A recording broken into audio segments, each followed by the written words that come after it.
With your other bits of attention, we're hoping to just make sense of what the president has said today. Part of what Cyril Ramaphosa has told party supporters is that they're confident that they will have a decisive victory come the 2024 elections. Look at that shot. A jam-packed 43,000-seater Mbombela Stadium, filled to the brim, as it were, and it looks like, in fact, some people were even on the overflow areas just by the stadium. But let's bring in our analyst for this hour. That's Professor Mzikayise Binza, who joins us via our video link today. And Prof, it's lovely to have you on the program. Thanks very much indeed for making time, and there's certainly a lot to speak about. But just broadly speaking, let me get your take about whether or not you reckon President Cyril Ramaphosa hit the right notes here with this January 8th statement. Thank you so much, Ayanda, and the listeners. Of course, the intention of the president is to create confidence to the community and South Africa at large that the ANC indeed will win the elections. So if you look and you read closely what the president was saying, it was more about the pedagogy of hope, the pedagogy of confidence that he was basically imparting to, firstly, to the ANC branches as well as to the community, to say, please continue to trust us with your votes because we are going to win decisively. So it's not going to be a coalition government as happened in the previous local government elections. Right. So I think it was more on the emphasis on hope and confidence. Yeah. You know, it's been also interesting to watch in real time some of the reactions on places like X, formerly Twitter. One that stood out is this perception that the president has finally, for the first time, delivered a political statement, actually, and not a version of the State of the Nation address. You got a sense that Cyril Ramaphosa wasn't pulling any punches, you know, at some stage directly addressing some of the opponents of the governing party, which have mushroomed over the years, even as recently as the past couple of months. What springs to mind, of course, is the Umkhonto weSizwe party and other organizations.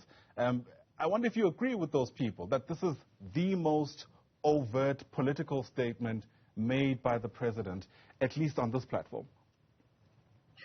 Ayanda, yes. I mean, he will dare do that, you know, take the ANC platform and start to be intimidated by what is going on outside the environment or the territory of the ANC by giving attention and even mentioning those people like Umkhonto weSizwe party, the new party. I mean, that was very much intentional to say, this is the ANC event.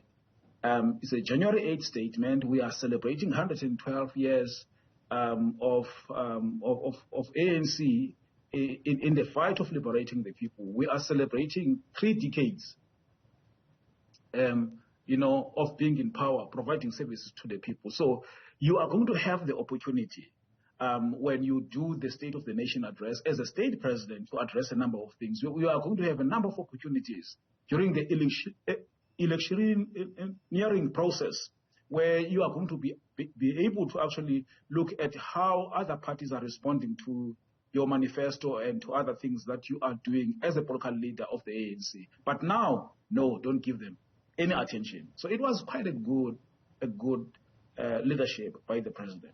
Right. Of course, many people will focus on the optics, right? The things we can see and the messages that sends. One of the things that people were really looking out for today is whether or not the ANC will be able to fill that stadium.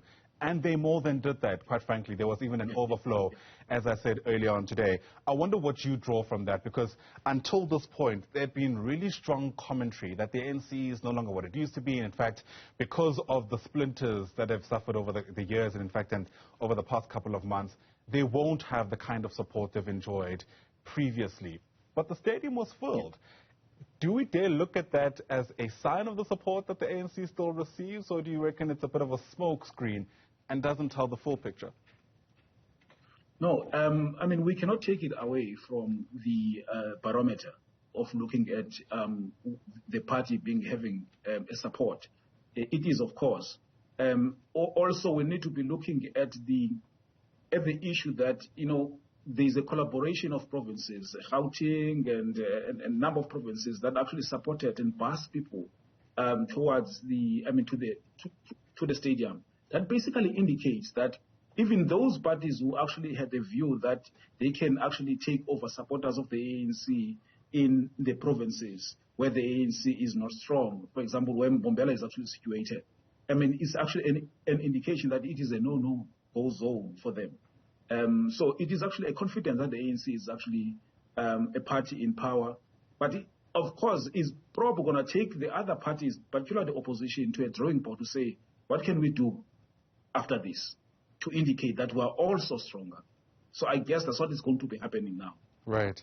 You know, an election year, I think, is not like any other year. You know, hopefully, as a party, let alone as a governing party, you want to give people something to hold on to, a very practical idea, belief, whatever the case may be.